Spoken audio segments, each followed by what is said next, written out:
हनुमंत लाल जी की आराधना, देवी देवताओं की पूजा करते रहोगे तो स्वभाव का विषैलापन चला जाएगा, कसीलापन चला जाएगा और स्वभाव मधुर बन जाएगा। जिन लोगों का स्वभाव आपको बढ़िया लगे तो समझ लेना कि साधना करते करते उनको नील नाम की निधि प्राप्त हो चुकी है। और हम तो कहते हैं इसको तो सब ही प्राप्त करें तो ज्यादा ठीक है। सबको जरूरत है, नील है इसका नाम। स्वभाव बढ़िया हो। बहुत लोगों का स्वभाव इतना कसीला होता है, वो मुस्कुराते ही नहीं दिखते, स्वभाव से बड़े कड़वे हो गए। अष्ट सिद्धि नव निधि के दाता, अष्ट सिद्धि नव निधि के दाता, असवर दीन जानकी माता, असवर दीन जानकी माता।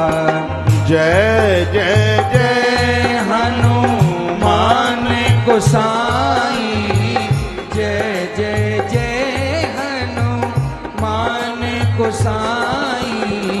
कृपा करो गुरु देव की नाई, कृपा करो गुरु देव की नाई। जय जय जय हनुमान गोसाई, कृपा करहो गुरु देव की नाई, कृपा करहो गुरु देव की नाई। तो ये आठवीं निधि है, याद में रखिए। जिसके पास में आकर्षण हो, जिसके पास खिंचाव हो, वो किसी को देख ले और वो उसी का हो जाए, ये आठवीं निधि है। आराधना करोगे तो बिल्कुल संभव हो जाएगा। अच्छे लोगों के बिना लोग नहीं रह पाते। क्यों नहीं रह पाते? कि उनके पास में 8वें नंबर का खजाना है जिसका नाम है नील, और 9वें नंबर की निधि है जिसका नाम है खर्व। खर्व का अर्थ होता है बाह्य पराक्रम। ये भीम के पास में थी, हनुमान जी के पास में थी। भीम एक बंदा 100 लोगों का सामना करता, और ऐसे धरती पर बहुत लोग हैं जिनके पास ऐसा बाह्य पराक्रम है, एक के सामने 10 न टिक पाए। हाँ, ये खर्व नाम की निधि है। हनुमंत लाल जी के पास था। इसलिए कौन निशाचर उनके सामने टिक सकता था। ईश्वरीय आराधना करोगे तो निश्चित रूप से सब प्राप्त हो जाएगा। ये नहीं है कि जादूगरी से मिलता हो, ये भगवान की आराधना से ये सब प्राप्त हो जाता है। तो ये 9 निधियों की चर्चा आप सुन रहे हैं। व्याख्यान आपने सुना, एक बार रिपीट कर रहा हूं। पद्म, महापद्म, शंख, मकर, कच्छप, मुकुंद, कुंद और नील और खर्व, 9 निधि है। 8 सिद्धियां हैं। अष्ट सिद्धि नव निधि के दाता।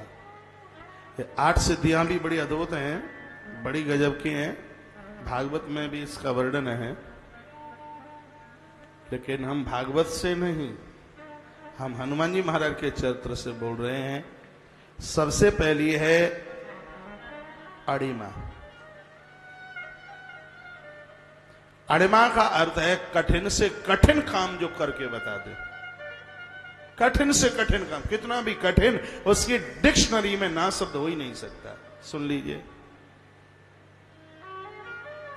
जिन आयोजन को, जिस आयोजन को तुम करा रहे हो, ये सरल नहीं है। ये काम बड़े कठिन है। बच्चों के लिए समय तो सबको कोई निकाल लेता है, समाज के लिए, परहित के लिए टाइम निकालना ही बड़े मुश्किल की बात है। इसमें आप में बहुत जन ऐसे बैठे हैं, जब से आयोजन शुरू हुआ है तब से 15 दिन पहले से सुबह भोर में 7 बजे निकलना और रात को 11 बजे घर पहुंचना। एक पर्वत जैसे कार्य को सुगम बनाना, और ये भगवान का भक्त बन करके ये सिद्ध हो जाता है। ये सिद्धि है। बहुत बड़े से बड़े काम को आप कर दें। हनुमान जी के पास है सिद्धि, जिसका नाम है आड़िमा।